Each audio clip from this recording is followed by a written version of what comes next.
What's up, everybody? 2 seconds. Give me 2 seconds. I'm trying to get Instagram pulled in real quick. There we go. All right. Looks like we're live. Yeah, we're rolling. Cool.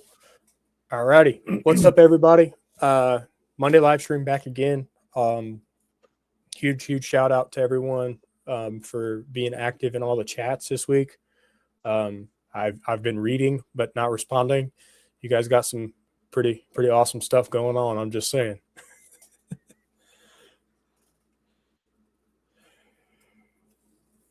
So, John, you got any updates? Anything else other than work and snow? Well, I'm trying to think here. Update wise, as far as like reptiles and stuff go, just really kind of I'm working with what I got, but I'm kind of getting in a little bit more of a comfortable spot to where I might be looking to maybe acquire one, maybe two, possibly. I don't know yet. We'll kind of see. I'm going to be very particular about what I actually bring in, though. So, definitely something that's going to head up the Dark Morph project, along with maybe some G-Stripe stuff. Maybe if I can figure something out. We'll see. But anyway, what about you? Anything new? I know we haven't chatted in quite a while. So the newest thing is Saturday I took a little trip down to Evansville and I picked up two new snakes. Nice. So I picked me up a Sugar Hypo Het VPI boy and a G-Stripe Het VPI boy. I ain't worried about the VPI. I just like the G-Stripe. Yeah. So we get them through quarantine and get them squared away, and I'll be doing some show and tail, snake and tail. Awesome. So awesome. I mean, other than that, we're just grinding on. I weaned over 300 ASFs last night when I cleaned their bins. So sick. Yeah. I've I guess that is an update. I brought in a colony of ASFs into the house because I had been keeping them in the garage, and they've been doing okay, breeding, no problem, everything like that. My count has been going down on pups. I'm dwindling. Instead of 13, I'm popping out like 5, 6. I'm like, I can't keep doing this. Like I'm running out of stock. So I went ahead and I pulled a rather decent sized colony. I think it's like a 2 to 8 or something like that. I brought it inside. It's in one of my old rat tubs. I got them in here with me. Mainly just because I don't really have anywhere else to put them other than in here with me inside. So good thing is they're ASFs and they're not going to stink that bad. So yeah.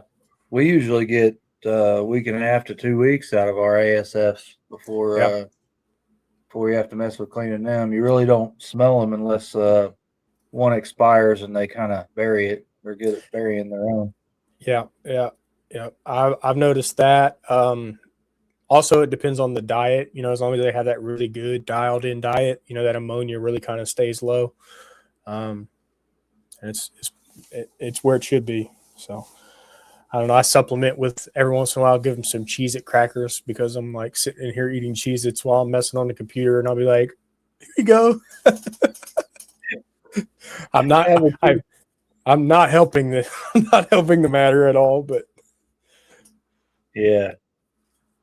So other than that, I didn't pair first of the month.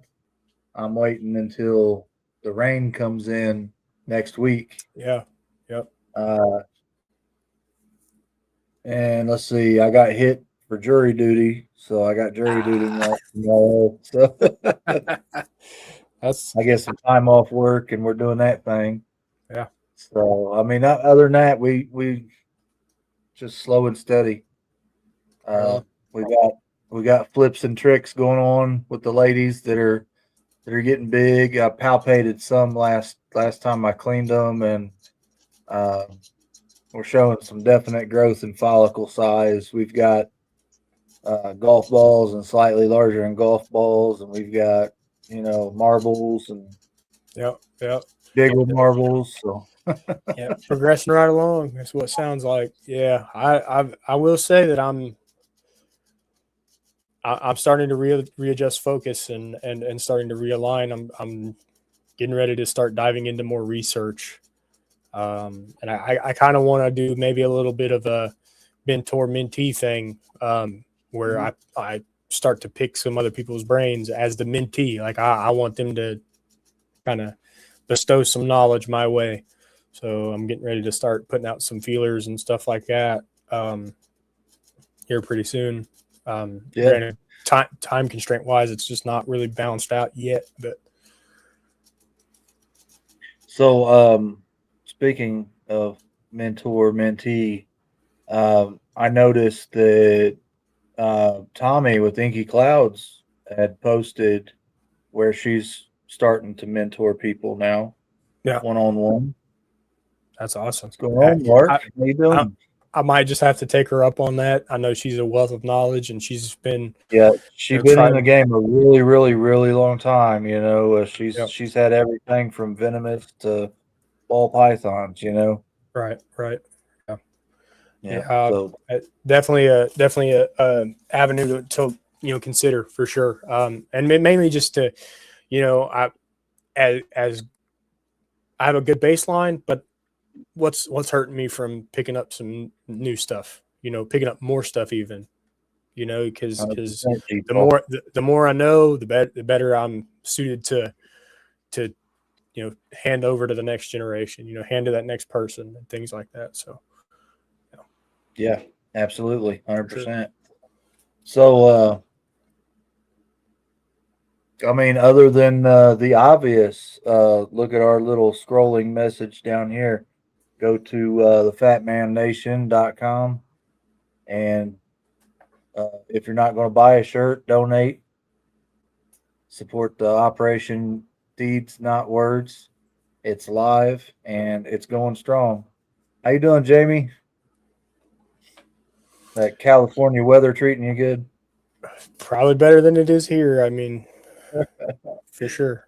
All right. So what do you say? Let's get Mr. Blevins ball pythons himself out here. Absolutely. I'm ready for it. Let's go. All right. How you guys doing How you today? doing? Pretty Doing good. great. How are you? Great. Doing great. Good. All right. So you wanna jump on into it and go ahead and tell everybody out there a little bit about yourself. Okay, so my name's Lance Blevins. I'm based out of Bunker Hill, West Virginia, which is the eastern panhandle of West Virginia. If you guys know where Martinsburg is at, I live really close to there, so I'm in that area. So a little bit about me is I was in college, and one of my good friends, Zach, had snakes, and I was like, I want to get one so bad. So I went to a pet store in Morgantown, West Virginia. I got my first ball python, it's an inchy. I got an inchy. I didn't know anything about genetics yet, so I was still learning about it. So they labeled it as a male, but then a couple years later, I found out it was a female, so I had to change the name on it. So I got my first snake, then I was figuring out, I think this would be a really cool business idea. Like I could run a business doing this. So last year I started Blevins Ball Pythons in November 17th of last year. I started it. Then I've been loving it ever since. So that's a little bit about me. Awesome. And I'm 22 years old, running my own snake business. So Nice. What are you making any pairings this season? so I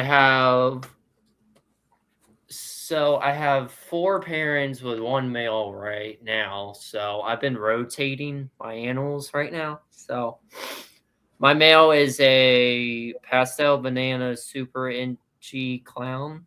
I've been pairing it with a firefly het clown, pastel het clown. Then I recently got a inchy fire spot nose het clown. So I'll be making a lot of clown stuff. Cool. So I definitely then, like the spot nose clown. So Yeah, spot nose clown stuff. yeah, looks good. I I'll give love you what that. you can make with clown and stuff. Then I also have little snakes I own as well. So they're not breeder size yet. So Gotcha. we'll get there one day. So are those future projects that you? Yeah, those are future order- projects which I've already bought and already raising up for Gotcha. the future projects. Now is that all Morph Market purchases, some Expo purchases? No Expo purchases. Then Okay. I have 2 mentors that are teaching me how to run a business. They've been doing it 20 plus years. Awesome. They've been teaching me what to do right, what to do wrong, like not buy this because you get more market value for this. Yep. So what's up, Brother Vance?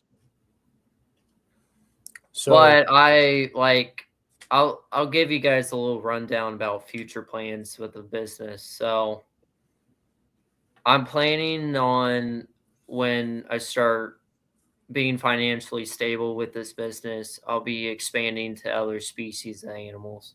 So, and I'll be changing the name to Innovation Exotics. okay, going through a rebrand. Hey, Rebrand, yeah. I can get behind it. Yeah. Then when I get a house, I'm going to build a room for a retic. I'm planning on buying a cow retic. So Okay. I love the first time I saw a cow retic, I felt so much in love with it. It's the coolest thing ever. So yeah. Where did you see or experience your first cow retic? So one of my mentors, he breeds retics. Okay. So he has golden child cow retics, which he was selling a male for like $1,500, which I was like, that's kind of cool that you have that on your table. And he told me that each shed it adds a spot to it, which was really cool. Yeah, they get to a point where they're starting to look more black with white spots, not white with black spots. Yeah. They're pretty awesome. I went to the Reptarium. This is what stemmed the entirety of like the business aspect of my stuff. Went to the Reptarium, got to meet Barchek in person. Thought it was the coolest thing ever. Was like, oh my god, this guy is like every bit one of the coolest guys I've ever met. I want to own a zoo. I was like, this guy lives the dream. Like, this is awesome. He lives the dream. It just sucks he died from cancer. Yeah. It was a tough one for sure. But I got to see his cow retic. Nice. And I was like, this is so cool. Yeah. My plan, I'm getting a female cow retic. I'm going to be calling her Daisy. Nice. So. Yeah. But I actually have an animal I'm going to show you off to you guys. Okay. Awesome. All right. We love snake and tail. Go ahead. Go ahead. So I got the opportunity to buy my dream snake. It's what's on my logo, which is a VPI xanthic pied.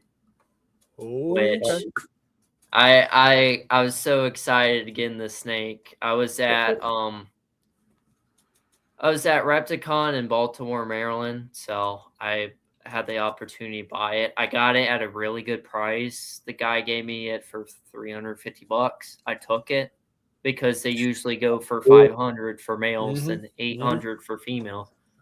So I was like, I'm not missing this opportunity. So his name's Tesla. So let's see if he doesn't bite me. I like the spicy one. Yeah, this is Tesla. So what's cool about him is you see how he has a smile and it looks like he has sunglasses. Yeah. So that's the coolest thing about it. I have dreamed about owning the snake for a long time, and I have got the opportunity to own one. So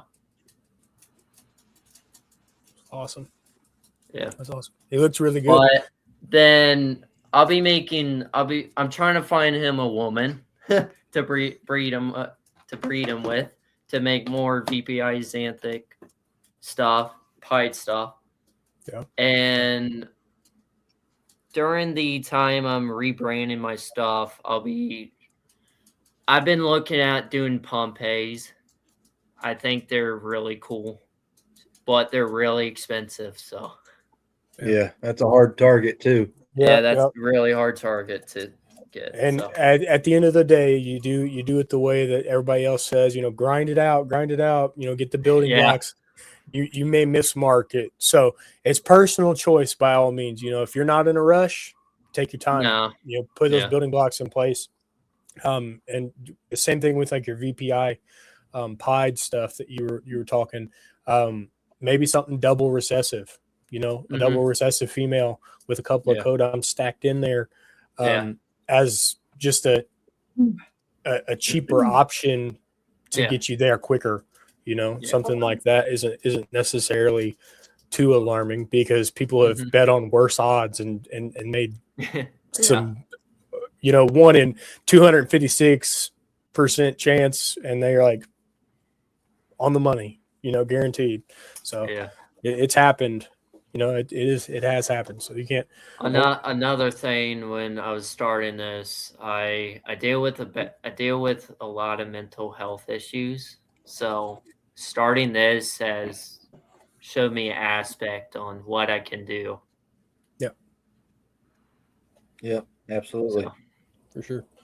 Have you? Go ahead, Carl. Sorry. I was going to ask if you find working with the snakes therapeutic. It does. It makes me really happy person when I work with my animals. Like my mother's actually watching this live stream right now, so I have the support of my mother. I thank God for my mother, because she supports me a lot, and my dad hardly does. So my dad doesn't like the snakes, but I love it, and I love doing what I do. Yeah. So G Paul down here runs a show specializing in mental health, and he actually has some reach out program for veterans and people that find the joy and the calmness and everything that the ball pythons or snakes in general provide. So yeah, definitely reach out to him. Yeah. I'm watching Garrett's comments. Don't hit on the VPI. Yeah. Listen. I'm TSK still too. I only got VPI because I didn't want to deal with TSK or there's another one. I forgot. Oh, there's a lot of Xanthic. There's a lot of Xanthic stuff. So So you're talking about black Xanthic? Yeah. Listen, black Xanthic right up my alley too. But I'm team dark morph all the way. Always have been. I like more lighter morphs than darker. Gotcha. Are you more of you like the light morph with pattern, or are you more like I'm like light morph with pattern kind of person? Gotcha. Okay. And I've seen what you can do with clown stuff, and the way it comes out. This looks amazing. Yeah. I'm not dismissing the clown stuff. I have no it doesn't fit to my breeding scheme, but it works for others, and that's phenomenal. G Paul gives me crap so much about hating on clown, but there's nothing wrong with it. There's nothing wrong with it. No, there's nothing wrong with clown stuff. It just doesn't work in my program at the moment. So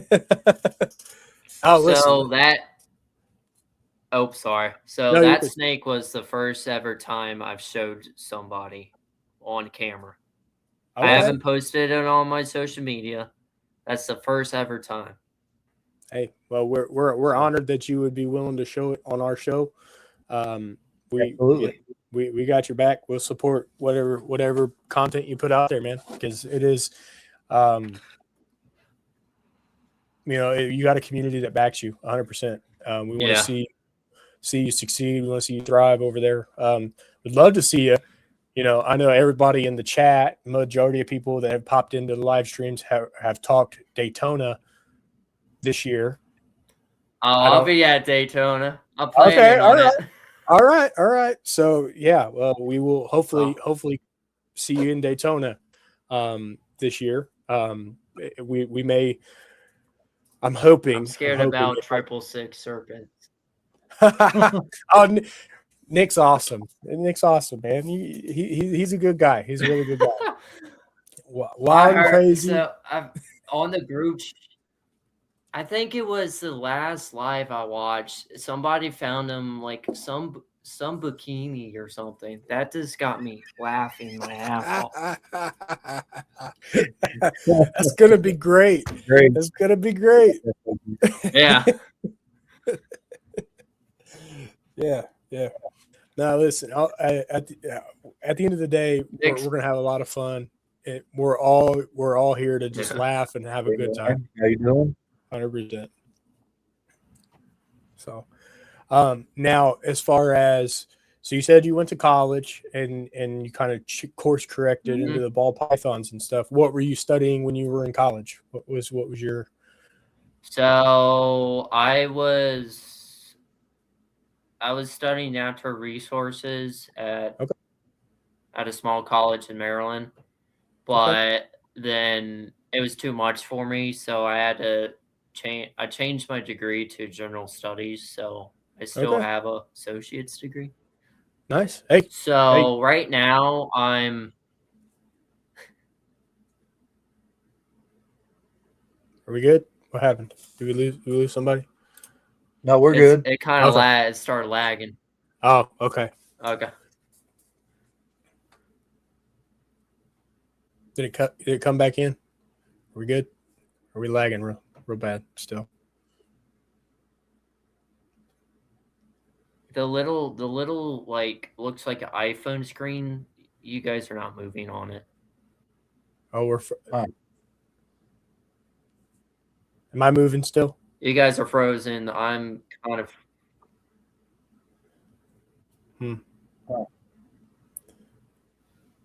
A little bit. I'm seeing me and John real well. Yeah. You're a little glitchy. Yeah, just a little bit. That's what I'm seeing too. But anyway, that's awesome that you actually stuck it out and got to that associate's degree, because I mean that's a big step beyond a high school mark, and you got to look at it from a perspective. Yeah. It can kind of put you into that next. Yeah.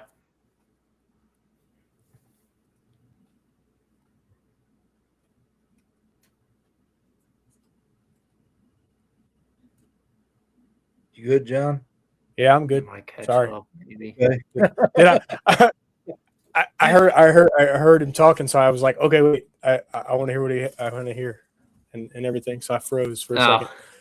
You're good, but it is okay. But yeah, you're headed into that next phase of life, with the ball python stuff, and you can take those things that you've acquired through your college experience and everything, and apply them in a productive way, towards the breeding business.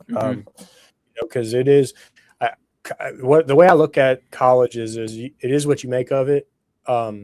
but it's also it primes you for being able to stick to something even when you don't have to, right? Like that's a big thing with college. College is you're paying to be there, so it's your choice to stick it out if you want to. So that teaches you that endurance aspect of it for sure.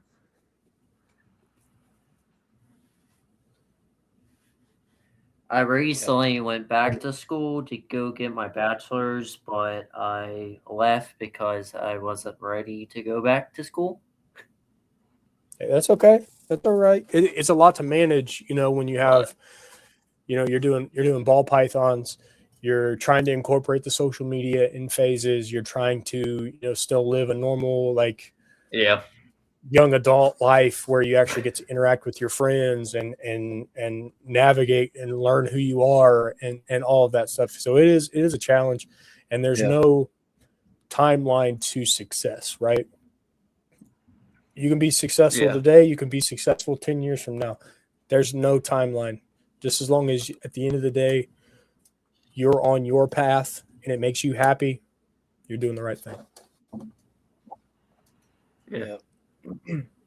So, do you have any big plans for the future? Like, is there any genetics or a specific direction you'd like to go with your projects? Oh. Let me think. I know I want to do VPI xanthic stuff, so that's one thing. Then I mentioned the Pompeii stuff. But I'm planning on breeding the Calvary ticks. Yeah. Okay. So when I get Daisy, I'm planning on breeding her. Because I know there's like 30, it can be like 30 eggs out of a retic. Yeah, they're high yield animals for sure. Yeah, some of the more mature ones will lay. She gets her own room, so. There you go. Yeah, she gets to come out and hang out on the couch and hopefully not drop massive loads in your living room. Massive doo-doo loads. That is the only thing that's like that in space is the only thing stopping me from getting into the big snakes is the amount of mess they make when they go to the bathroom. They drop just woof. Yeah, I was going to say Third Coast knows all about it. There you go. I just that's a lot to deal with, and it not even like feeder aspect of it. I can do rabbits all day long. Rabbits are cool. I free range some in my backyard right now. Currently, I ain't got no issue.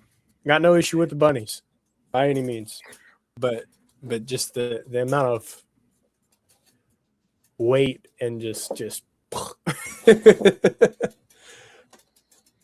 There's Jody. How you doing, Jody? So, question for you: what does your future look like social media wise? Like, are you going to start, coming in and popping into the open panels? Or are you going to start to produce some content and put out there on your platforms? What are you gearing up for with that aspect of it? So mainly I do right now Instagram, but with my generation, we use Instagram a lot. So I use Instagram, but I'm planning on starting a podcast and stuff. Nice. So but I don't know when I'm going to do that yet. You know what kind of direction you're going to have for that? Are you going to do just kind of a showcase of your progress, or are you going to do a more structured thing, have guests on, and like a structure thing like we're doing right now? Awesome. Yeah. As Carl likes to say, low tech rednecks. Listen, we're from Indiana, and low tech rednecks. Computers make our brain hurt. Come to West Virginia, There's a lot of Yeah, rednecks in West Virginia. I'll tell you that. yeah, I've got family down from that way, Kentucky, West Virginia. Yep. So Yep. a lot of ridge running through my blood. Yeah, yeah. No, but you say, yeah, my generation uses Instagram. We're not that far off in age, bud. That's YouTube. Ah, Yeah, that's what when I went to high school, that's what we used a lot. Yeah. I'll be turning 30 this year, so we're not far off. But believe it or My not, sister's about to turn 30, so yeah, that's such a gap. Like even in just 8 years, the difference in like social media, in use of computers, in like yeah. eagerness to like. I know when I was coming up, it was a lot of we played outside a lot, drank out of the hose still. Like it was very much still that as in my adolescence. But I got a brother, he's your age, he's 22, and he wears hoodies in the summertime outside. I'm like, what are you doing? Like, what are you doing, dude? Oh yeah. He'll walk outside in a hoodie in the dead of summer, it'd be like 85, 90 degrees. And I'm like, you're crazy. Like, and I'm like, I guess it just goes to show how different, like, I don't know, just different thought processes. Yeah. I mean, can you believe we used to pay for text? Pay for text messages? Yeah. I remember when I got my first unlimited text messages on my what was it? Was it my Razor? My Motorola Razor?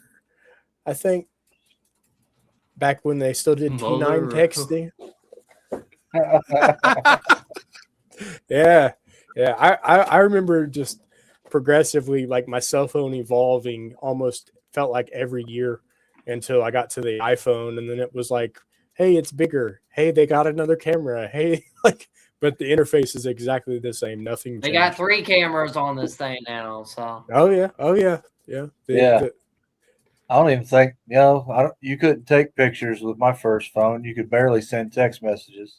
That old Nokia with the extendable antenna. Yeah. My first phone was 5th grade, and it was a flip phone. Okay. That my parents gave me if I had any emergencies, I could call them. Yeah, I still remember the 45-foot telephone cable that was attached to the phone that was mounted on the wall in the kitchen. Yeah. And that was the only phone in the house. Back then, that was the only phone in the house. And it took a lot for your parents to pay for that second line. If you were one of those like real, those real nice kids, that got where they still had cable, paid for cable. that was a little different. Yeah. I hear all the hip kids get on that tiki-taki now. I don't, unfortunately. I don't. Hey, listen, you're not missing much, honestly. TikTok is it. I will give you this piece of information. It is an emerging market for reptile people for sure. Like there's a big rush to it currently, mainly for the monetization and the capability to hit another audience. Like there's an untapped audience where Instagram's kind of like where everybody's kind of doing their thing right now. TikTok's still very new to the reptile industry. So if you don't have one, maybe download and co-post on both just to keep you going. Yeah.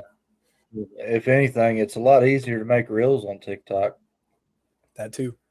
Post stuff on TikTok and flip it because it automatically saves to your phone. Flip it to Instagram. So he's not talking to me. I got gray in my beard. Hey. There's gray in this beard. I have a lot of stress.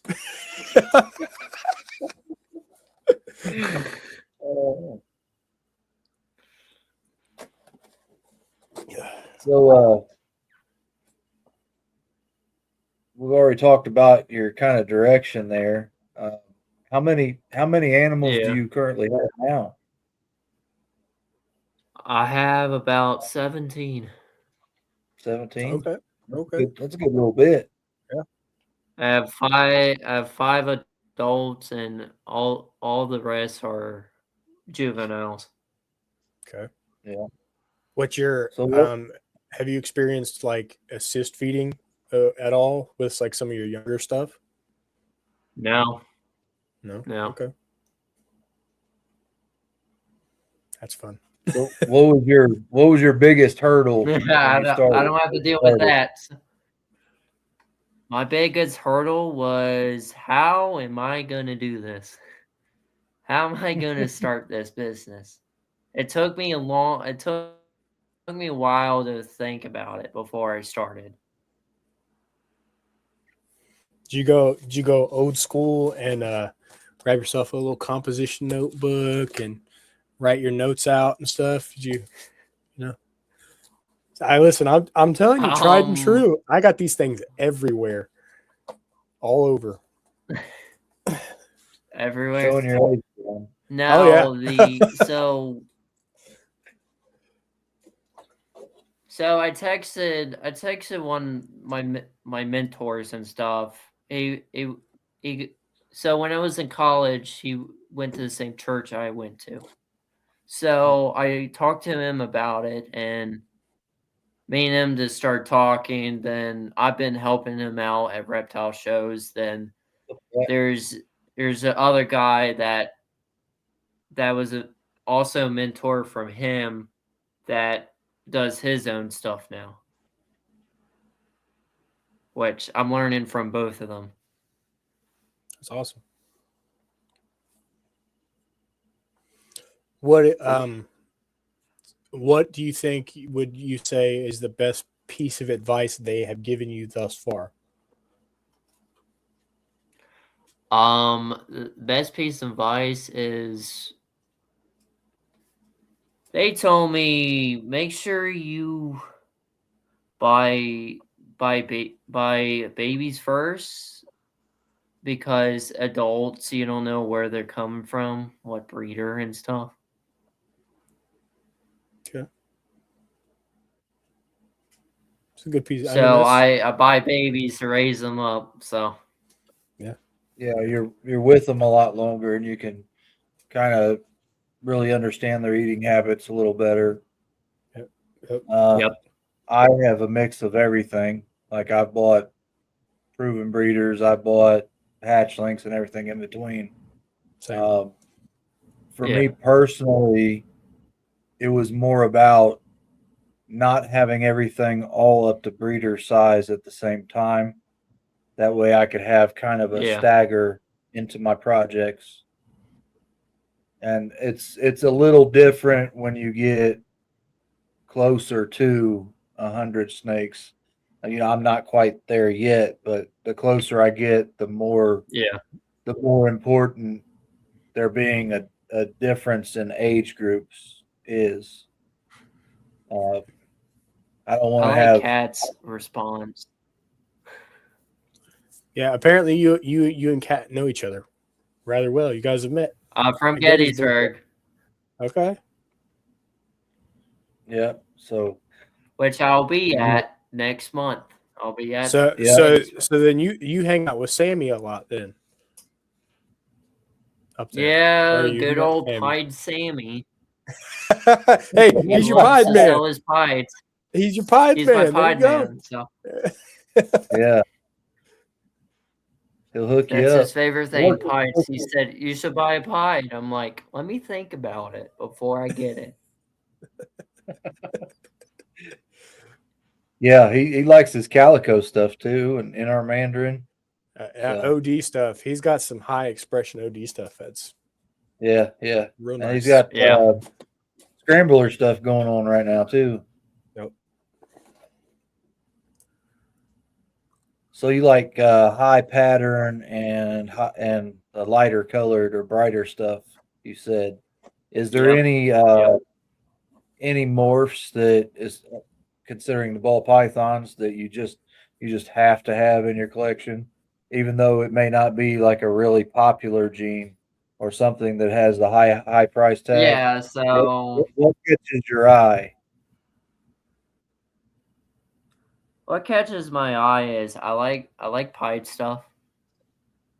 I like how you can make like orange dream pieds. Banana pieds are really awesome. I like those. I'm a pretty basic person. My nickname is a budget breeder because I budget a lot. Hey, Yeah, right there. There you go. There's your podcast title, Budget Breeders. there you Bang. go. There you Budget go. breeders. There you go. Hey, I'll be the first one to admit, if you can talk them down, talk them down. Don't spend all that money. You don't have to. Don't spend it. Right? Yeah, like Carl loves spending all my money. He hasn't done it in a long time, but I got to talk him down. I'm like, hey, come down a little bit. I got to keep some in the pocket. oh yeah, I was so surprised. The guy that I bought the Xanthic Pied off of, he gave me for $350. That's a good deal. Yeah. I don't think that Yeah, anybody would have walked on that. That's too good of a deal to kind of walk from, honestly. No, yeah. no. I couldn't walk on that. I'll I was be like, like, I gotta "Got get this animal. For that price, if you had Yeah. bought two, he might have dropped them to $3 a piece, and that all day. Yeah. Yeah. So, do you follow Archie's Balls any on Instagram? Archie another- Balls. I think I did. Yeah, Archie's Balls. He's another Xanthic breeder, likes the VPI. Okay. And then Ammo Xanthics, she was in the chat. I think she's still here. She's playing around with the Xanthic stuff too. She's got some nice stuff out too right now.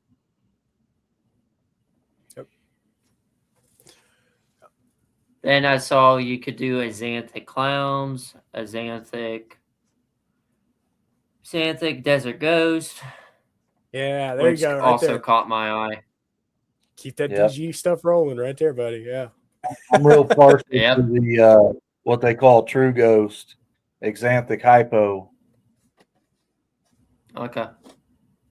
Well, I the don't gray deal out with a very lot nice. of hypo stuff. I'm doing a lot of head stuff. Yeah, we got a lot of hypo over here. Gotcha. Yeah. I'll be right back. I'm gonna go grab something real quick. You're good. All right, we'll be right here. Okay. I just want to make sure. Yeah, we do a lot of cinnamon and dark morph over here. John loves the dark stuff. I am chasing something that goes beyond the black matter. You know, like you've seen the black matter, and they're gorgeous, and they lock down. They hold that color for for the lifespan and everything. I'm shooting like, how can I level that up? Like that'd be the goal. That'd be the good vision to take. And I know a lot of other people have that same ideology, and then the other people are chasing it the opposite direction. How light can I make the snake without making it a bell? Kind of thing. It's like, Yeah. how pale yellow can I make this snake, or how high orange can I make it, or can I make it red or purple or blue? Or you're chasing the extreme of the extreme, and that's what a lot of people do. But it's what we like to see. I'm back. I like them all. Oh, there we go. He's got calico right there. Yeah. There you go. There's my calico.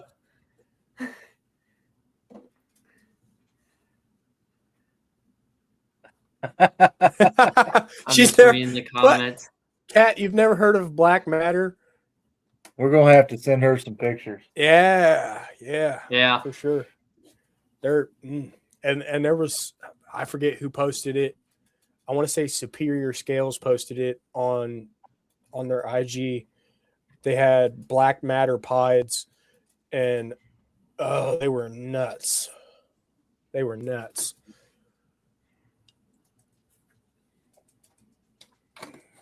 But Just yeah, about they're that.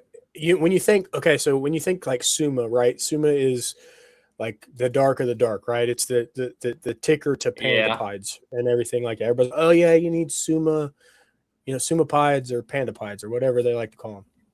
So I got a slightly different They calico. brown down.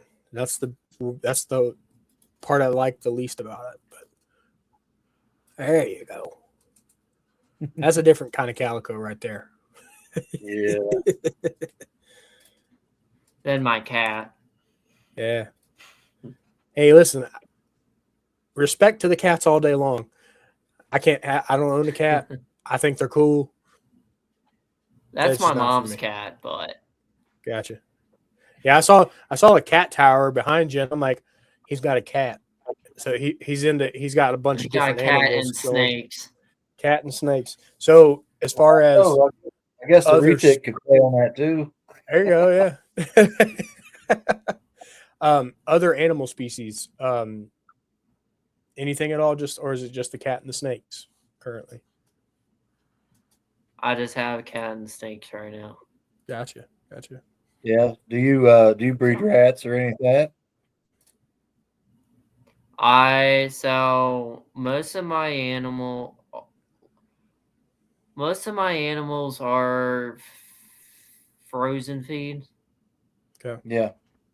So I feed them frozen. I have a feeder around here that I buy off of. His prices are really reasonable, and he's a really nice guy. That's awesome.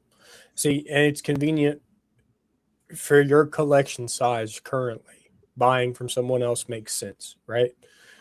You when you start to scale upward, you got to start to think about cost to everything, like all that.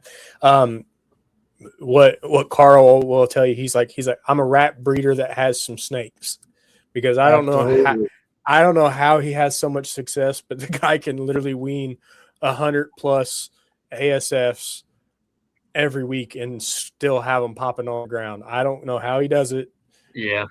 But his system's so methodical and so dialed in. It's where people should aspire to see, like see that level of success. Not to hype him up, but he's got some quality stock of some stuff, and he does his research and he talks to his people. But whenever you do start to move in that other direction, oh,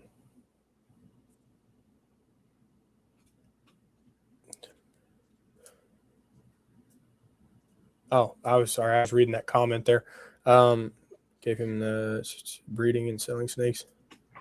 Yeah, absolutely. I mean, you're not wrong with that, Mark. That is very realistic, to say, as far as you got to play the long game. It's to put you in a place of maybe financial freedom, not a monopoly, right? Yeah. Nobody does it because they want to make millions and millions of dollars. They do it because they're passionate about it first.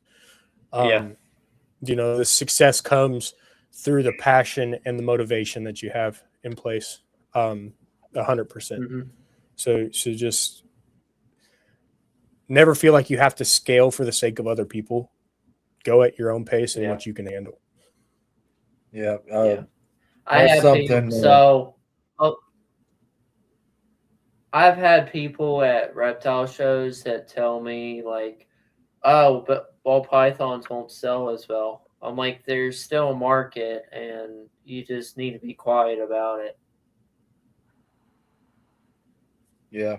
So I don't tell them they need to be quiet about it, but there's a market for it. So yeah, they're still selling. It just depends on how you market What and where is you selling? market. Yeah. So a conversation that Garrett, Dirty Bay, John, and I have had countless times is uh, it's a lot more enjoyable if you don't feel like you're in competition with other people. You know, be your Yeah. own critic and uh, compete with yourself. Like, am I better than I was last week? You know, am I better than I was last Yeah. year? What's my direction? What's my new goal that I'm going to hit? You know.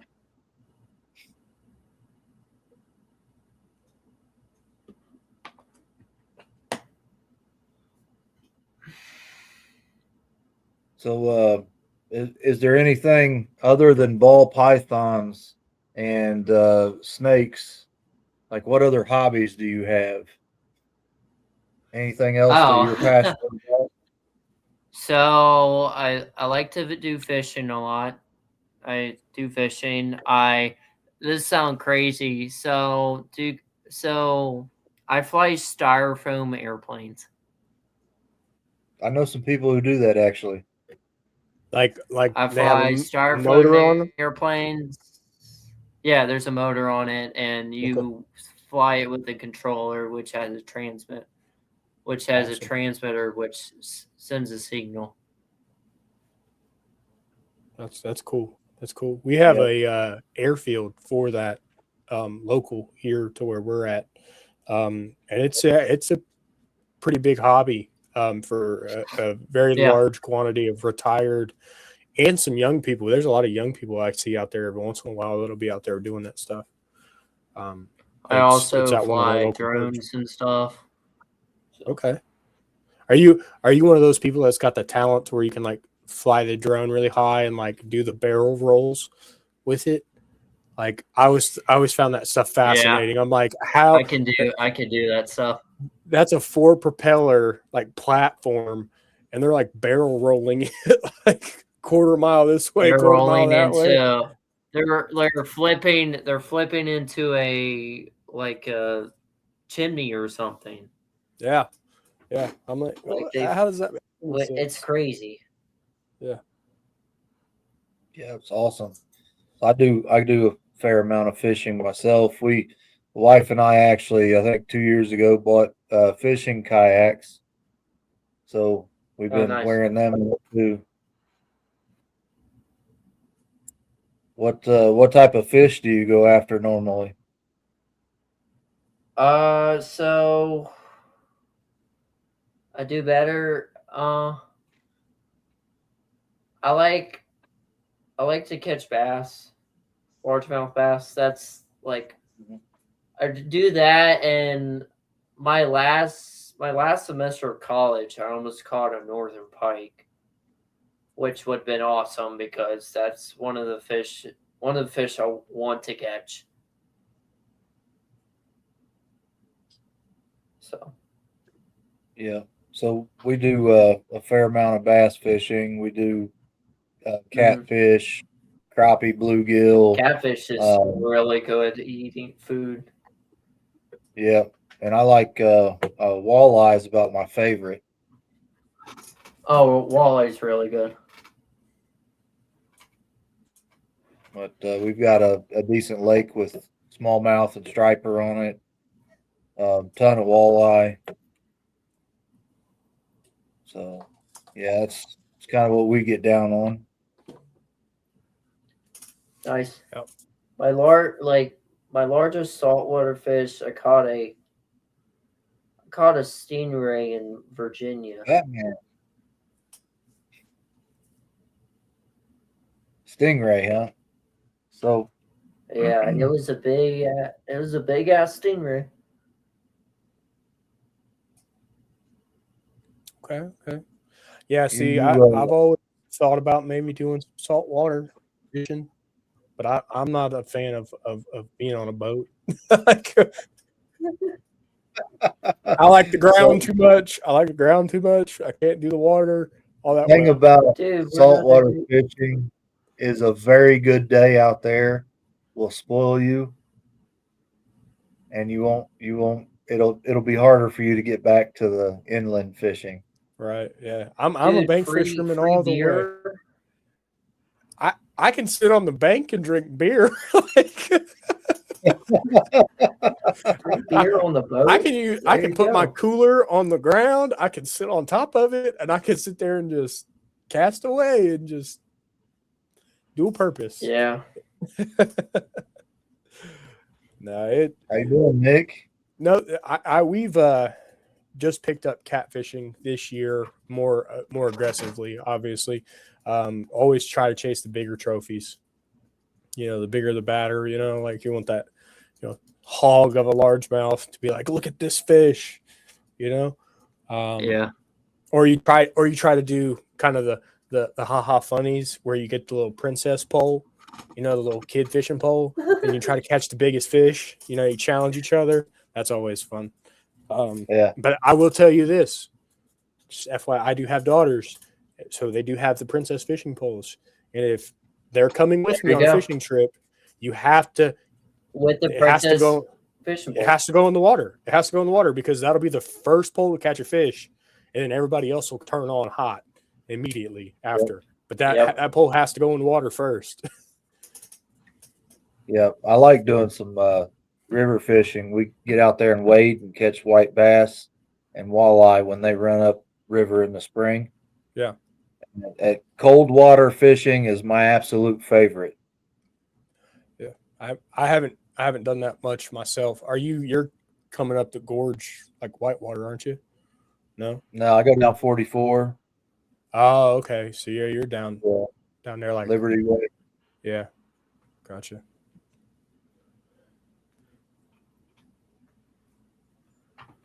No. Yep. So we like that. Snake. So we get in there with the ultralight tackle, 6 pound or 4 pound test, and we'll pull in 30 plus inch walleye and have a blast doing it. Yeah. Nick, right there. He's on them big catfish, big flatheads and stuff, pulling them things out of those monster, river monsters. Oh, dude, I caught like a 50 or 70 pound blue cat. It was big. Yeah, we don't get that much coming up here as far as like. That was out of a fish hatchery. I was gonna say Pay Lake. Yeah, we have some Pay Lakes that got some stuff that's pretty sizable, but like if you're going public land, just fishing whatever like waterways we may have, I've not personally pulled anything bigger than probably a 10 myself. But so you ever do any carp fishing? No, I don't carp fish. I do a little bit. That's a fight I don't want to mess with. Out here at Richmond Reservoir, come springtime when they get on the spawn, oh man, that's the best fishing.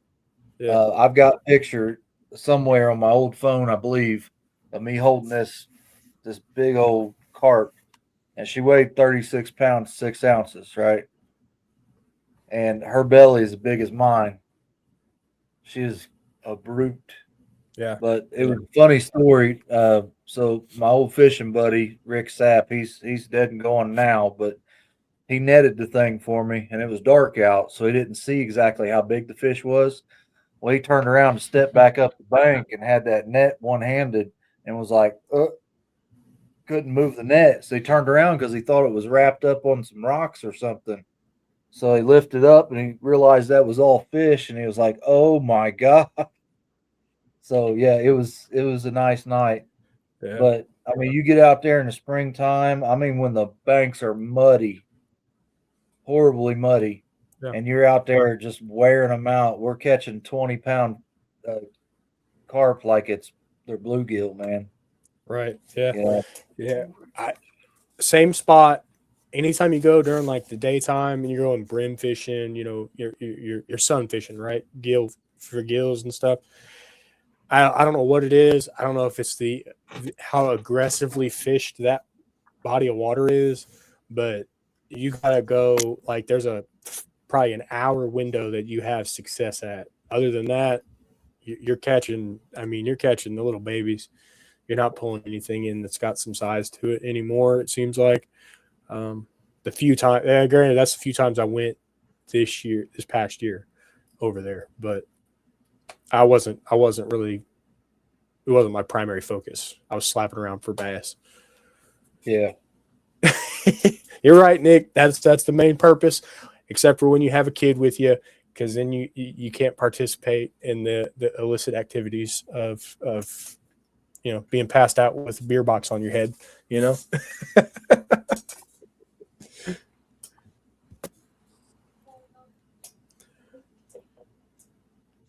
All right. So when we do the carp fishing and stuff, we make our own pack bait. And you do things like bean meal and rolled oats and pudding, flavoring, just all kinds of different stuff. Cream corn, regular whole kernel corn, sweet corn, just tons of different mixes you can do. And I found that especially in early summer, the catfish, you get them on a good bait pile because you've been carp fishing, and you'll catch more catfish, channel cat, than you will anything. Yeah, doing it that way. What I've been doing catfish wise lately, you go get those Oscar Mayer hot dogs, right? The ones that have the sealed Ziploc packs. You never put them in the refrigerator, right? I put them in the garage, literally sealed up in those packs for a year. They don't mold. They just stay on the shelf and they get rank, like awful. You open that pack and it just lets out all that just yuck. Oh, and they light it up immediately. No sooner than you're on something in a couple minutes, easy, every time. Yeah. So I use oats. I wet up oats and put them on the hook, and they love that. They love oats. Like, yeah. Yeah. I got a 5-gallon bucket of bait downstairs. I keep it inside so it doesn't freeze and thaw. Right. Yeah. But I've had that same bucket for probably 8 years. Oh gosh, so it's same bait. Same bait. So you open it up for the first time, and now it's primarily bean meal, right? Okay. You open it up and it smells like hot sauce. I got you. The very first time you open it up. But if I make fresh bait and I don't use it all, I'll dump it in that bucket, stir it up. But that stuff right there, I've got a name I'm not going to say it on live, but just give you the abbreviation. It's WP is what we call it, and it's the best catfish bait there is. So after a while, after you open it up a couple times, it no longer smells like hot sauce. It's got a little funk to it, but it's not bad at all. It smells more sweet than anything. That's good. Yeah, I always do they're like, oh yeah, you soak it in Kool-Aid and do the garlic and really stank it up good. And I'm like, you can do the same thing by just leaving it outside or leaving it in a hot room for however long, and it do the same thing. It just make that stank happen naturally instead of all the all the extra additives and stuff. But I am gonna pause for just a second. I'm gonna hit a restroom break real quick, guys. No problem. We've been on here for just a minute. No problem.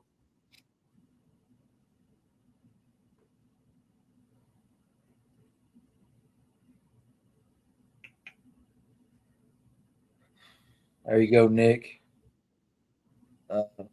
Check your Instagram messages.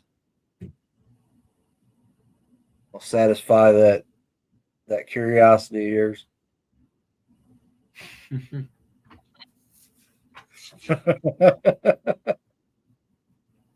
So that's what we call it. You open that bucket, it'll have you howling at the moon.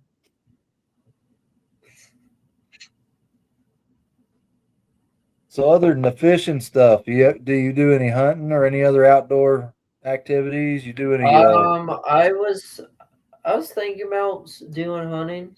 I I've had so when I was in the wildlife program at my college, we did trapping, and I got my trapping license. That was pretty cool, pulling out a beaver out of the stream, which was really fun. Yeah, so I actually helped back when I was younger. I hunted on a farmer's property quite a bit, and that's one of the things we did for him was because it was all river bottom property, and if them beavers in there, if those beavers would get in there and dam it up, they'd flood out his crops. So anytime we saw the start of a dam, we would trap it and get them out of there and bust up that dam. Yeah.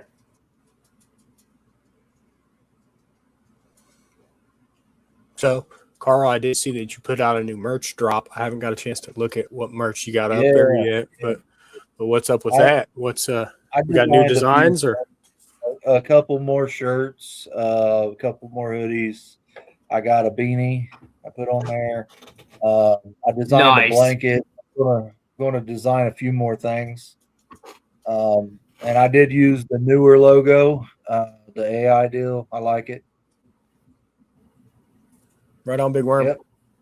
Take care, Big Worm. Thanks for stopping by. But yeah, I mean, I just got on there kind of playing around today and designed some things up. Yeah. It's been something that I haven't done in a while, so I figured I might get on there. Right. Yeah, I have not updated my merch shop in quite a while. I need to dabble and play a little bit. I did put up a pair of sneakers on there. I was like, oh, that's pretty cool. You can design your own sneakers. It's like, Hey. I thought about because I know old 666 has got a pair of thongs on his. I thought about designing a pair for mine. Nice. Big old fur patch. Yeah. Like a picture of Chewbacca or something. Yeah, there you go. There you go. Oh, that's great.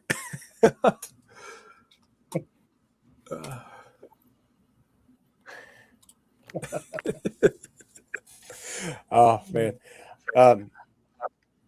But everybody in the chat, I do have a box full of sticker envelopes that I'd be more than happy to send people some Void Century Serpent stickers.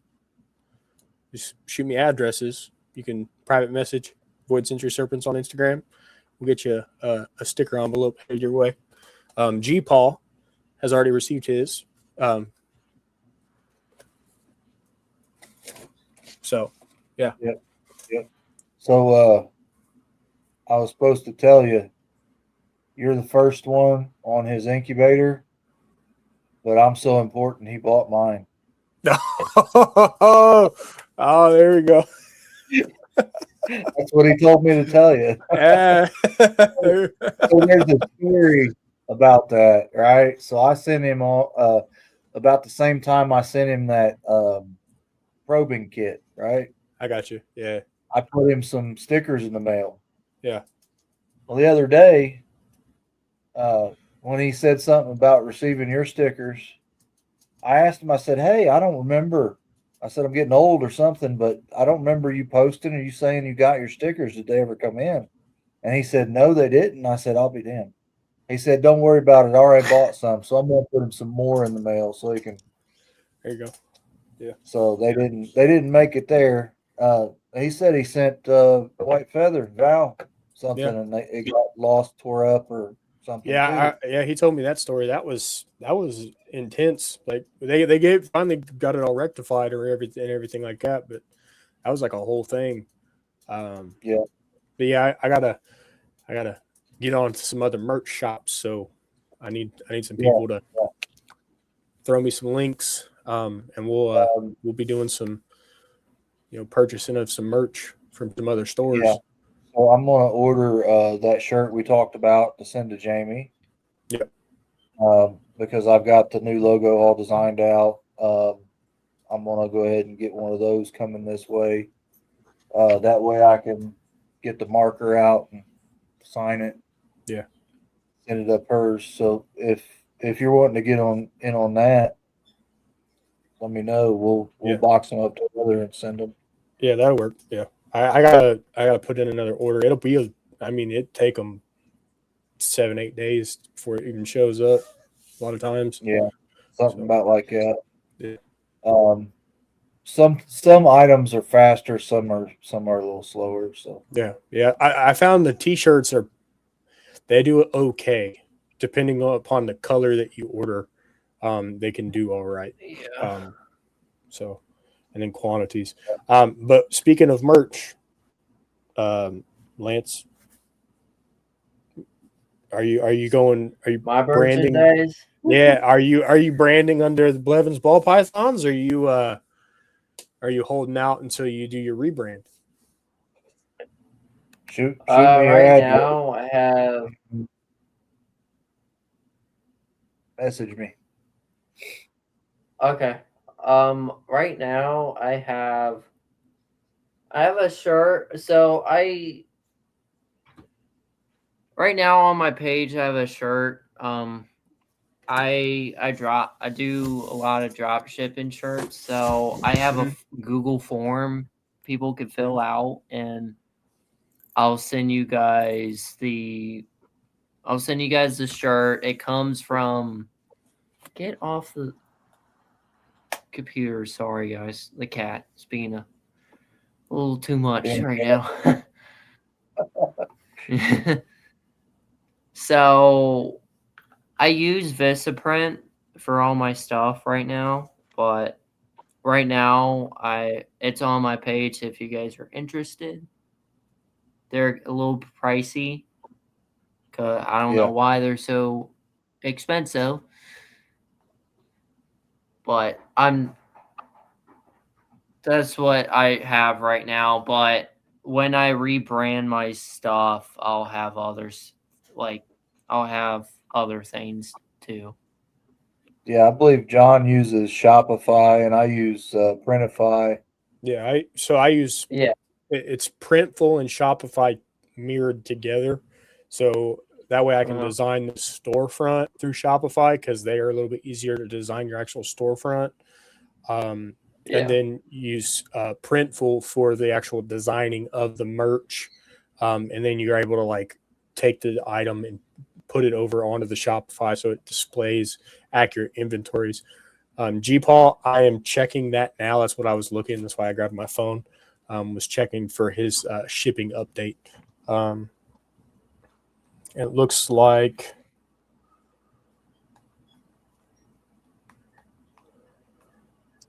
And that reminds me, next Tuesday, Michael's going to divorce me if I don't send him a shirt. I'm going to have to flip you my logo, John. Yeah. So we can get the Carhartt. Yeah. Shirt. Yep. We will do that. I have to double check because I know that they have like Columbia and Nike. I'll have to make sure that they have the Carhartt on there. I don't see why they wouldn't. It might just get a little bit. Still in here, Third Coast. What was the other brand you said you like? He just said, "What did I miss?" You said Carhartt, and there was another brand that you prefer. So they're a lot better quality, and they fit the big guy better. Columbia does.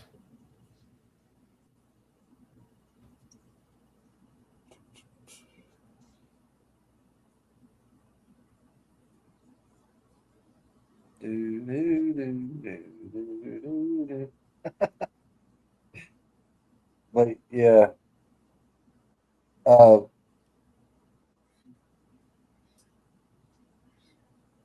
Yeah.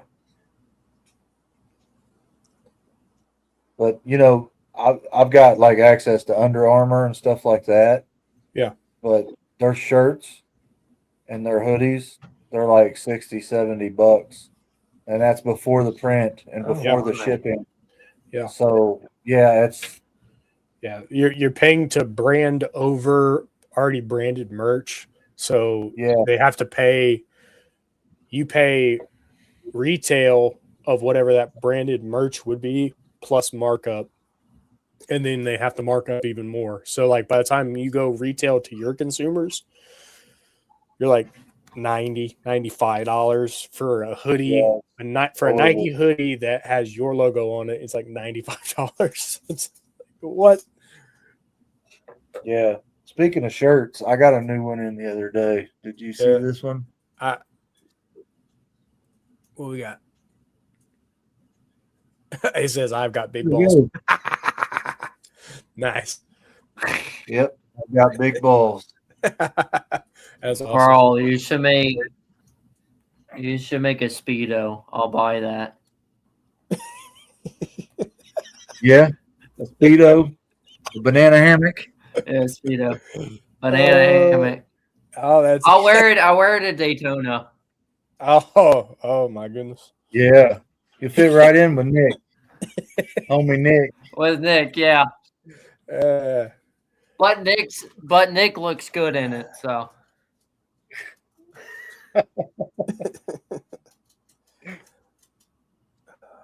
Okay, accepted.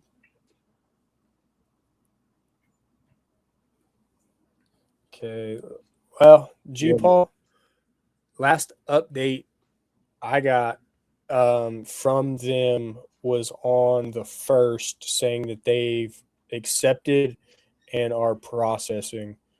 So I would imagine upon accepting, it's usually about a 7 to 10 day turnaround from that moment. Yeah. So you should be getting more information. Because tracking's horrible.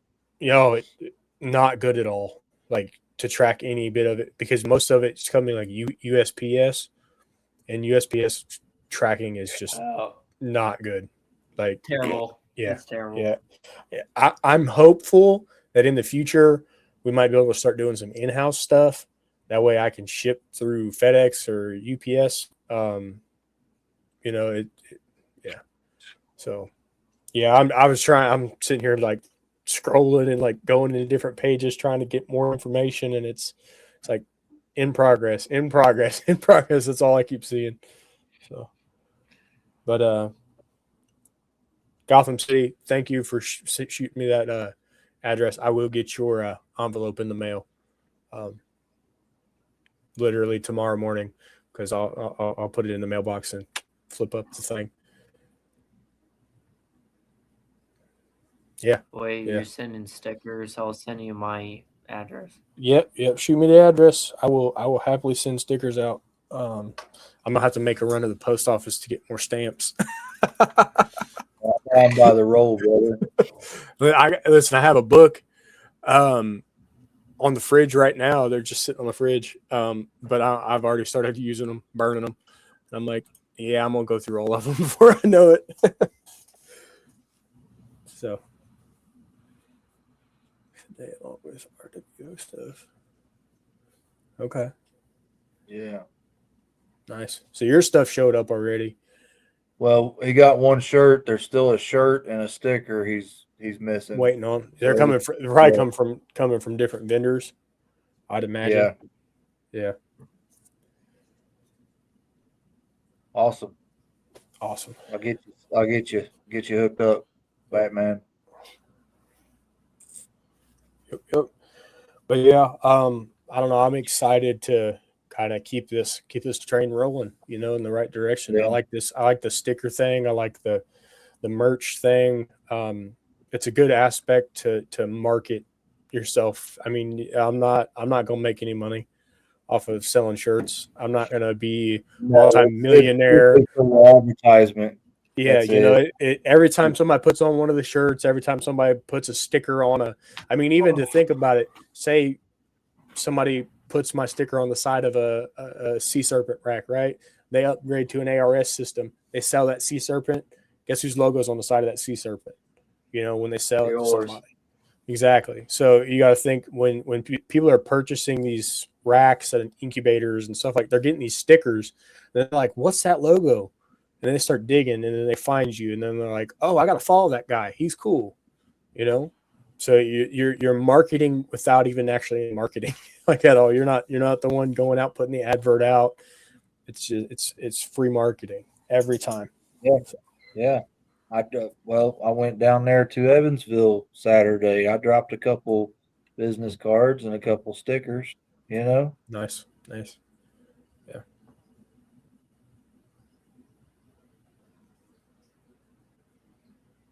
Started over, huh? Hey, right? Well, Out with the old, in with the new, I guess.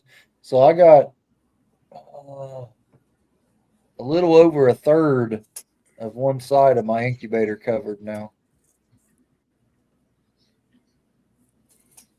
yeah, I need to get a sticker board for like right here for this side of the rack. So I think I'm gonna do like a foam insulation board or something like that to help trap heat good, and then like get it with a backing material so I can put stickers on it and stuff.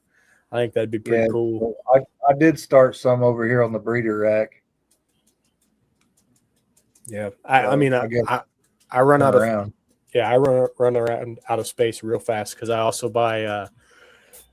My kids have a tendency to Temu shop all the time, and I don't know if you guys know this, but you can buy stickers on Temu, like in bulk, for like $5, like, and they're pretty dope stickers, I might add. Like, so I have a very large sack of them somewhere. Yeah. And I got some, obviously, when you do a custom built PC or whatever, they usually have like glass paneling on it.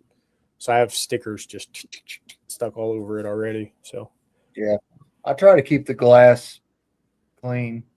I'm sticking to the sides because, I just like to be able to see in there. Yeah. Yeah, I haven't put any stickers on the front of my incubator either.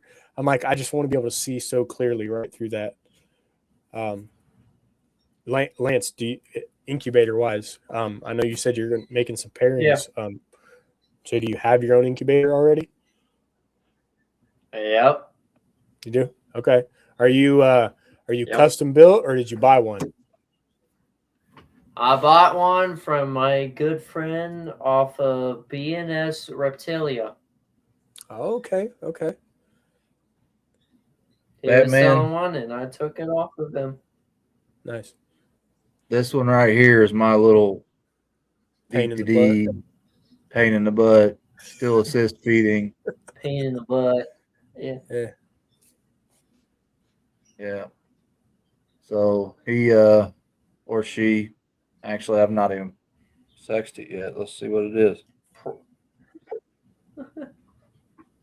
I'm thinking girl. You're thinking girl? Nah, we'll give it. Yeah. Well, cantankerous, doesn't want to eat for you, likes to throw fits. Yeah, I can see that. Don't want to give up the tail either. Hold still.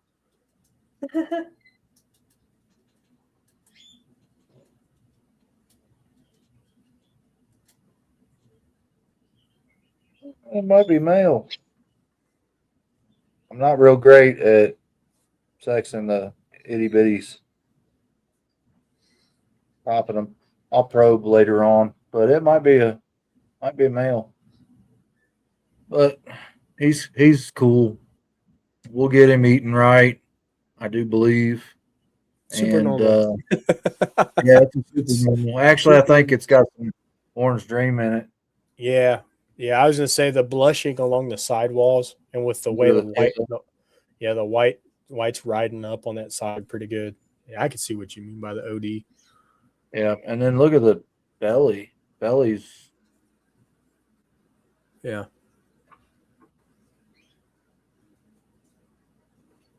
So, but he's pretty little thing. He just doesn't like to eat. So last time I went to assist feed him, normally I'll have to tuck it in his throat a little bit and then push his head or push his mouth closed. Yeah. This time he chomped on it himself after I stuck Nice. it in his mouth. Nice. Like he closed his own mouth and he sat there and started eating it. So Yeah. it's progress, but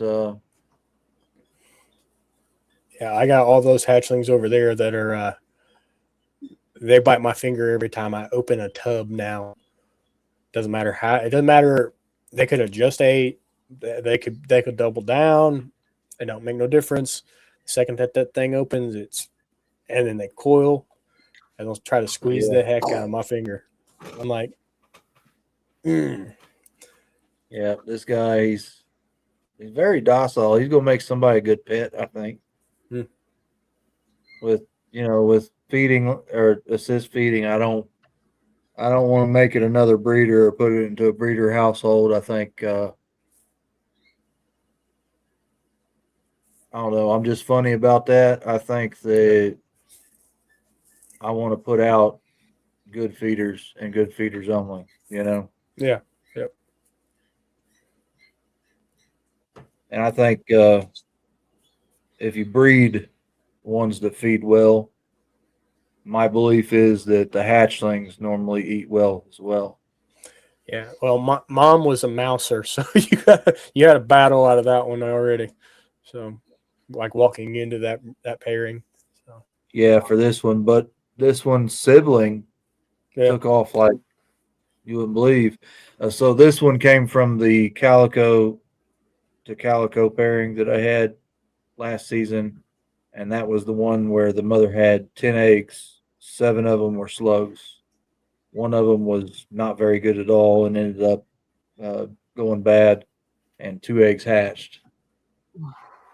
So one of them took off eating first thing and surpassed this guy by far. Hell, he's actually already rehomed with another person and doing well. This one's going to be here for a while more, it seems. Most of them are, yes. The totes in the background, yes. They do have snakes in them. Yeah. So these right here, I've got, let's see, 4, 5, 7 empty in this rack. Yeah, I think of these 4 right here, I think only this one's empty right now. It's the only empty I got. So, but this is a 70-30 rack. So this is for bigger, adults and everything. I keep the other ones in the hand built 50 tub, and there's 10 of those in that other rack. But yeah. Yeah. Now on the other side behind us here, I've got breeder rack. I've got 20 over there. I've got a hatchling rack over here, which this guy come out of, and then I've got a grow out and grow up rack over here. It's got a few. Well, let's see, 6 females and 3 males in there playing around. And then this right here, when it's full, holds 40 snakes. And like I said, I've got seven empty on that rack. So I didn't realize this. My mom's boss is watching this. yeah. hey, yeah, exactly. Showing up and showing out. That's the best way to be. He's got your back. He's supporting you.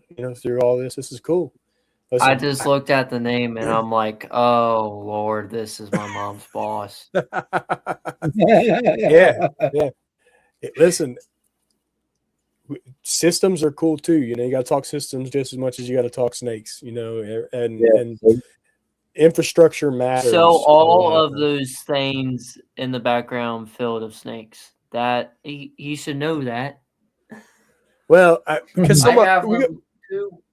Yeah, we got some empties and stuff, and I like keeping this as my backdrop more than just a blank wall, because then it's like I'm in my mom's office. So for the longest time, I was in my garage, and behind you could see everything behind me. So you saw my incubator, you saw my 50 series rack, and you saw the 70-30. The only thing you did not see was my rat racks, because they were like Oh, on the other side, and everything. But yeah, it's when you put it all together and like you set it all up and everything, and you're like, wow, this dominates so much space. Like it takes up so much space in your area.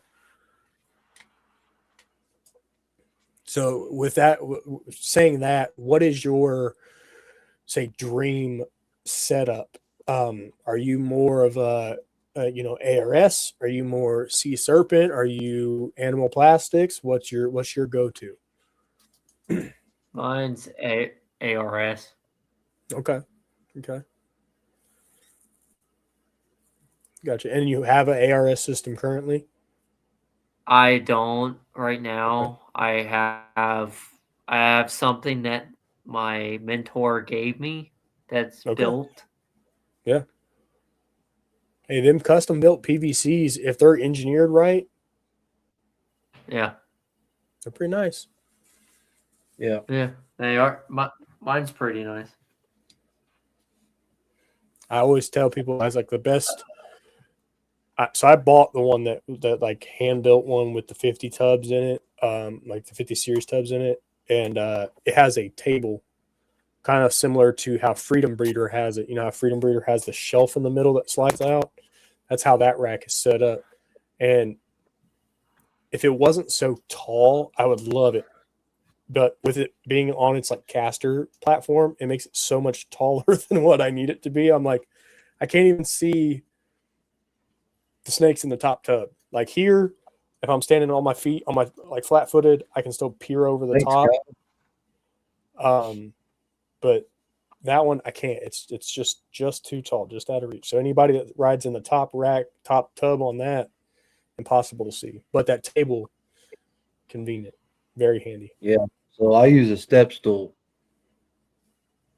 because I don't like them coming out eye level. I like to be slightly above the tub.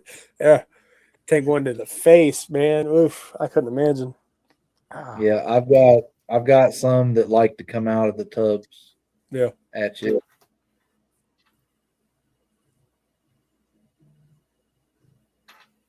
That That's that how it is. VPI Xanthic I showed you guys likes to flick his tail at me. Oh yeah. Think it's a rattlesnake, does it? Yeah. Oh yeah. Yeah. Wait Yeah. till he start. If he's doing that now, just as like a behavior, wait till he starts breeding and he's doing it like the back third of his body's doing that all over the tub. It's gonna be great. Yeah. They're gonna be throwing scent everywhere. Oh, Oh, Lord. G Paul took his first bite last Emily, night. Oh, so I get bit at least twice a week. but yeah, see, but you're willing to stick your hand in, like, oh, it's gonna bite me. Yeah. Okay, I'm not scared. yeah. I don't know them hatchlings.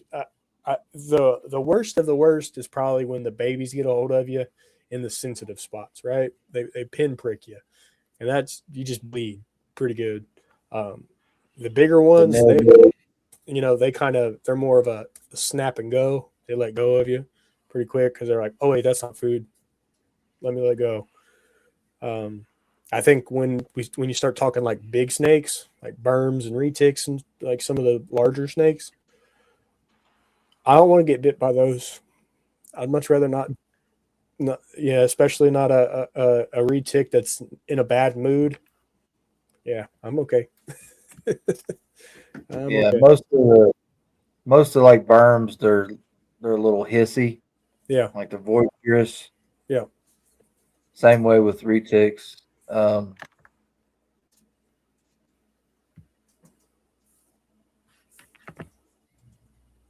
Yeah. As I say, retics do a lot of threat display, don't they? Like they'll do the mouth and they'll hiss and all you know, that. they can just be just talkative, basically, is what I say, how I say it anyway. But the thing is, you know, if they're Hermes well, like to hiss a lot. yeah, if they're well handled, you've got a lot easier work ahead of it, you know. Right, yeah. Have to think So about it too. yeah, so Third Coast, what about your mail? Oh, did he get lit up? So yeah, stick around. We actually have a Burmese python breeder coming on next Monday. Yep. But the Burn Boss, let's go. Yeah, Let's go. Excited for that one. I get to talk big snakes, you know. Ball pythons are phenomenal, and I love my ball pythons. I'd have thousands if I could, right? But when you start to talk the big Have you snakes, ever? Quick question, guys. Have you ever seen a red-sided California garter snake? yes, picture, yeah, Okay. Picture of it. I yeah, know a guy that breeds them, that's cool. nice. which Yeah, is really good. And there's some very, very pretty I garter snakes out there. like the San Francisco garter snakes, Hmm. which are federally endangered right now. Yeah. There's They're beautiful.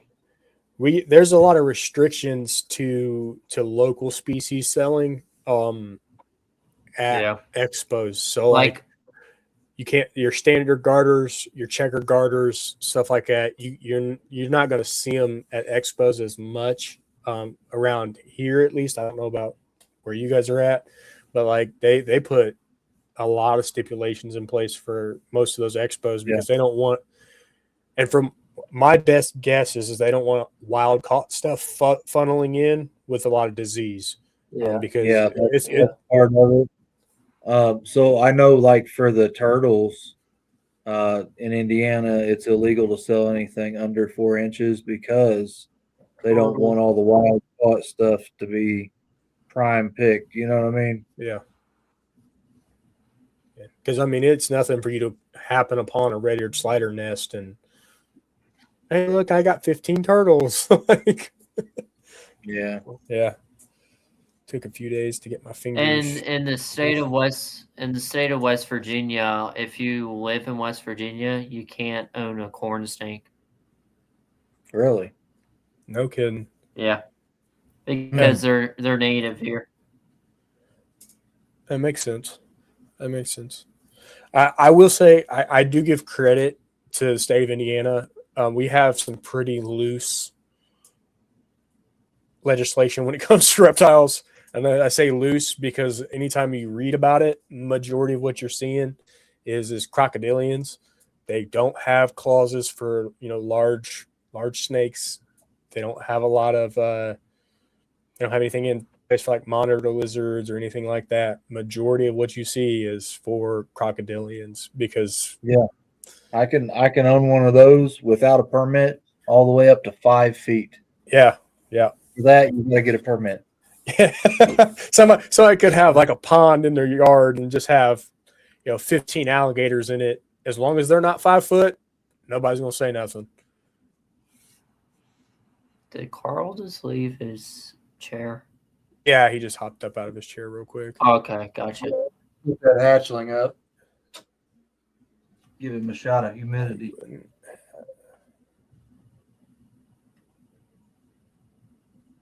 Out Maryland, yeah, no kidding.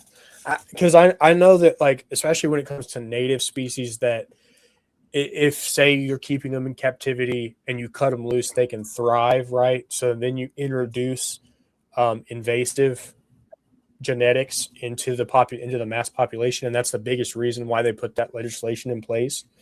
Um, Uh-huh. a lot of fear, and a lot of that reason being, like, hey, if a corn snake could live here, you probably shouldn't have a whole bunch of them, but some states are a lot more aggressive than others with it. Yeah. So, just say, guys.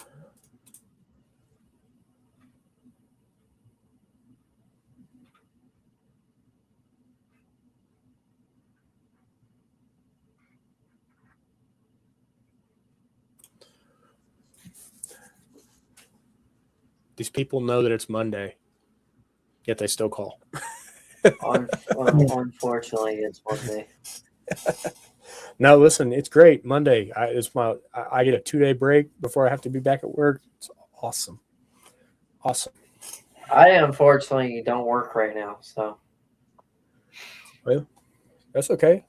Gives you a opportunity to find here. a job. Well, that too, yeah.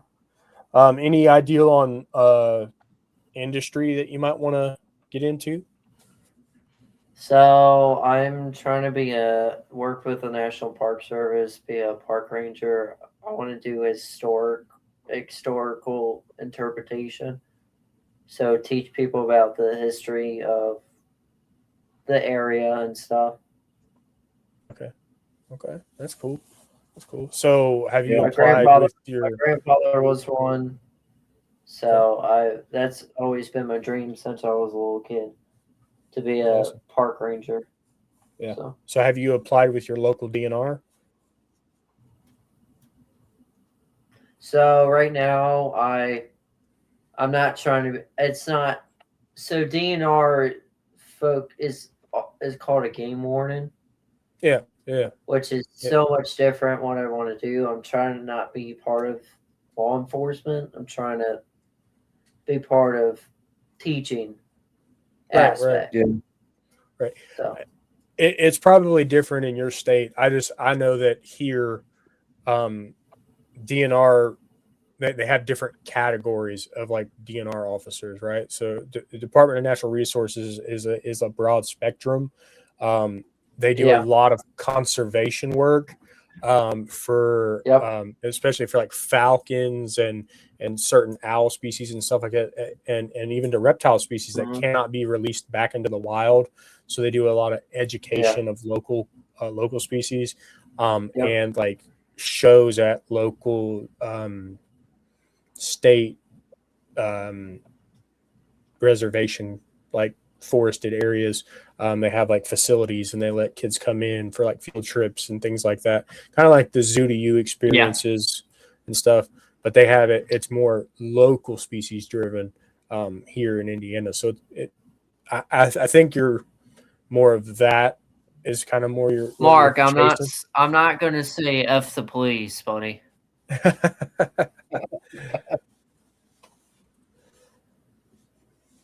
Oh wait, it's Kyle, not Mark. I was waiting for that to sink in. Yeah, I've done that twice. Tarantula Mark. Listen. There's a lot of. I will give credit to the invert people. They're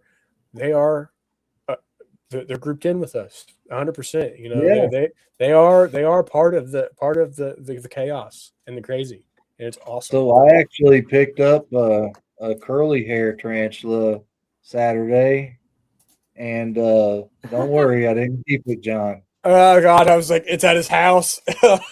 No, it's at his house, not surviving, maybe. My wife's cousin has been wanting one for a long time. Yeah. So we picked him up. We picked him out of curly hair and brought it to him. Nice. It was cute. It was about just a little bit bigger than my thumbnail. Right. Little baby. Got a lot of room to grow and everything. You were gonna say I got a tarantula sitting on the dining room table, and I'd have been like, I don't know how your wife let you do that.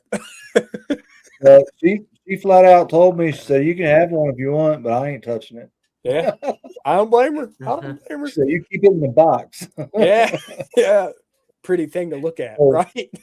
So we had a almost 4-hour ride home from the expo to home. And we couldn't set the tarantula in the dash because we got this little cubby hole in the dash because the sun kept on hitting it. Yeah. So we set it in between me and her. And I kind of just had my arm down here. And I felt something brush my arm hair right here. So I just picked it up and looked. And she's like, what are you doing? I was like, well, I felt something tickle my hair. I was figuring I'd check to see if the spider wasn't crawling on me. Oh, And she was like, "Oh my God, I'd jump out the window." right? Yeah. But no, it was fine. It was still in the cup. Yeah. I just felt something on my arm hair, and I was like, "What is that?" You know. He has a little compadre tag along. He's in a truck. Yeah. Yeah.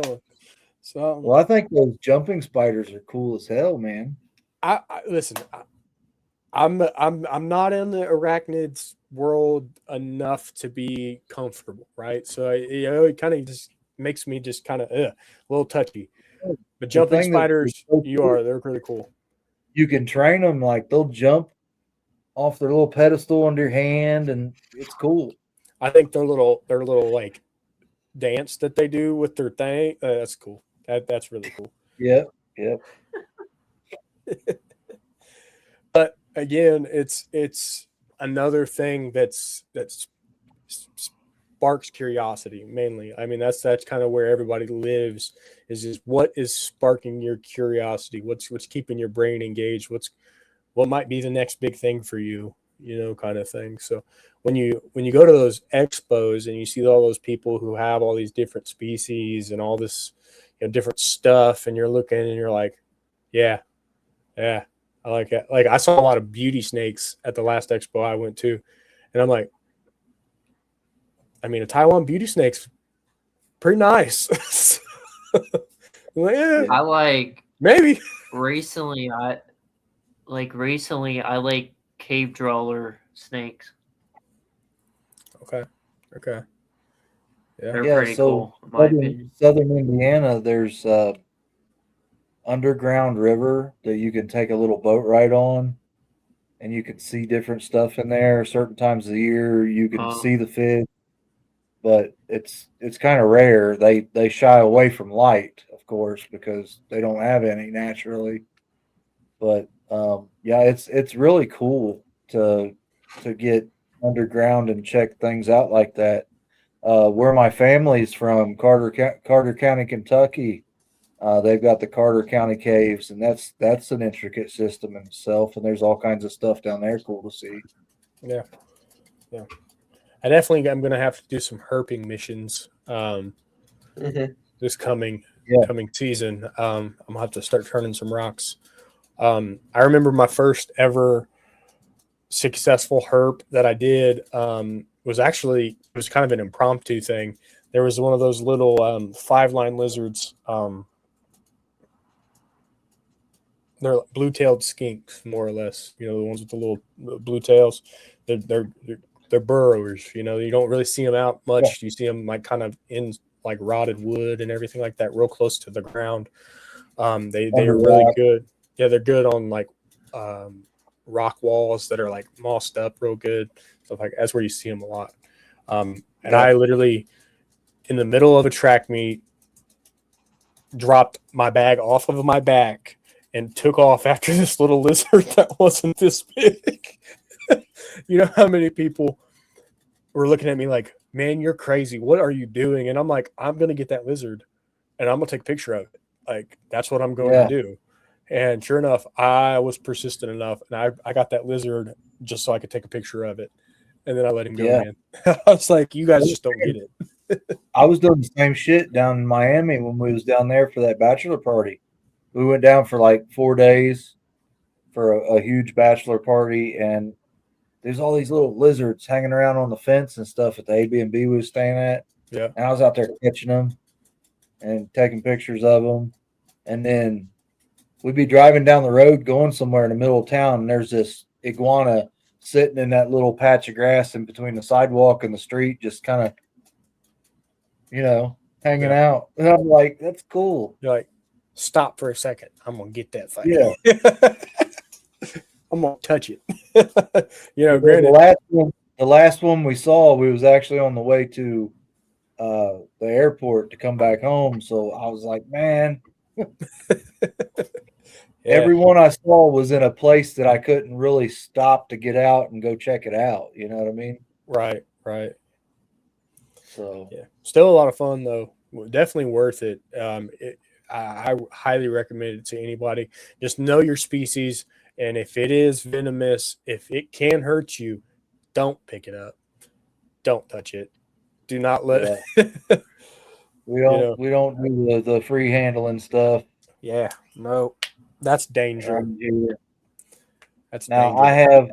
I have relocated some venomous species before, but it's always assisted. You know, you got the hook and the bag right there, or the barrel. Yeah. And it's, you know, those are one of those things you really have to assess the situation before you go over there, because you get to stumbling around, you'll end up hit. You know. Yeah. Yeah. You get tagged out from underneath like a little stump or log. Really got to be aware of your surroundings always. Yeah. I've yet to have any kind of issues, but most of this play, I'm not getting down into the thick of it, right? I'm like open air, creek walking. I'm not really like crawling through the mud and the muck kind of thing. I'm more so flipping the rocks, paying attention to the, rock walls and stuff like that and all that. So that way we can, if I find a little lizard or I see a garter snake cut across or a blue racer or, something like that, let me grab that real quick. Yeah. So we have a bunch of ringneck snakes. Yeah. Yellow ringneck snakes at work. We've got one of those retaining walls. It's got the rock and the fencing over it to kind of help keep everything from falling down. Yeah. Yeah. So they'll get in there and they'll slither around in there and eat the bugs and stuff. And I'll go up there and catch one or two every year just to hang on to them, play with them.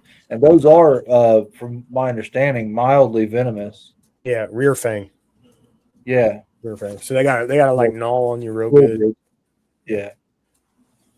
Yeah. More digestion than it is anything else. Kind of the same thing as like a mangrove snake. They're very mild toxin. It's more for digestive enzymes more than anything. So if they get you and they actually get you good, it might take them a minute to maybe some irritation, some redness, stuff like that. But was the blue racer. Those musk up like crazy. So like they'll like, especially when they're little, like young, like you pick one of them up, they're like tossing it everywhere, and oh my gosh, the stank that comes off of them, woo, it'll get you. So our king snake will musk on Abby every time she touches it, but she's never musked on me. Yeah, she likes me. So right. Yeah. All right. Well, we just hit the 9 o'clock. I was going to say 9 o'clock. Yeah. Lance, do you have anything that you would like to say as we wrap up the show? Thank you guys for having me. Appreciate it. Couple other things is tomorrow I'll be on the LMK show, so with Ken. Nice. Yep. We'll be tuning in. I'll be on that. Then another thing is go follow both my mentors, Serpentine Exotics and Maze Morphs, which is MAZ Morphs on Instagram. Awesome. For sure. Cool.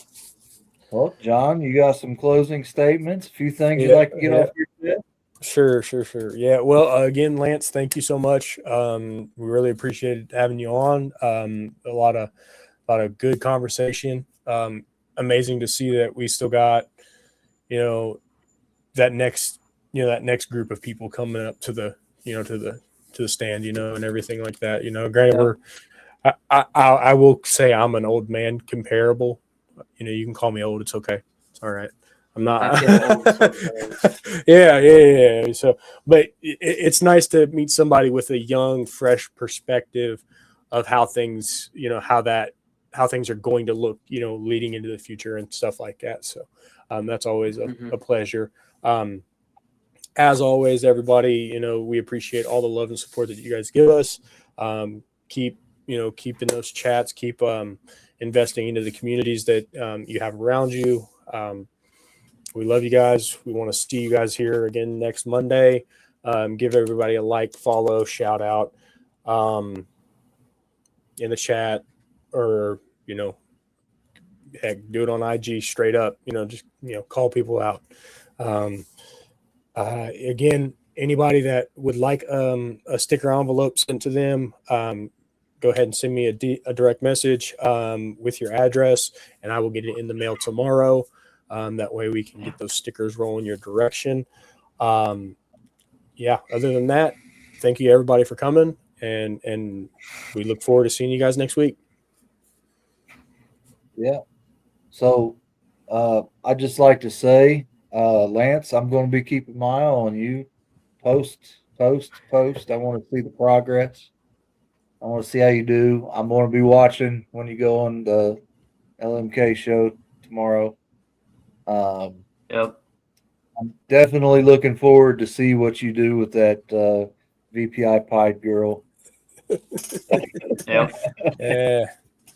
So, but yeah, as always, guys, I do appreciate all the support, and that's what I'm going to end the show on, is support the people that support you.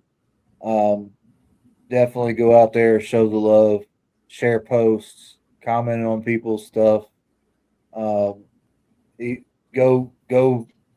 watch their TikTok videos. Go watch their Instagram feeds. Just go out there and support, and welcome people into our world. We just kind of started this thing here specifically just to hang out with people and learn new things and meet new people, and just have fun. It's not about the money for us.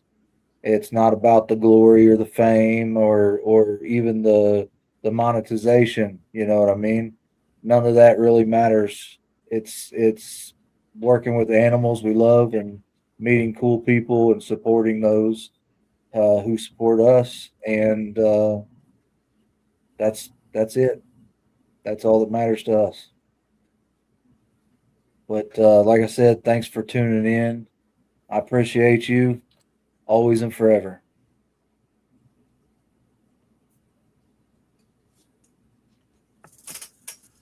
Take care, guys.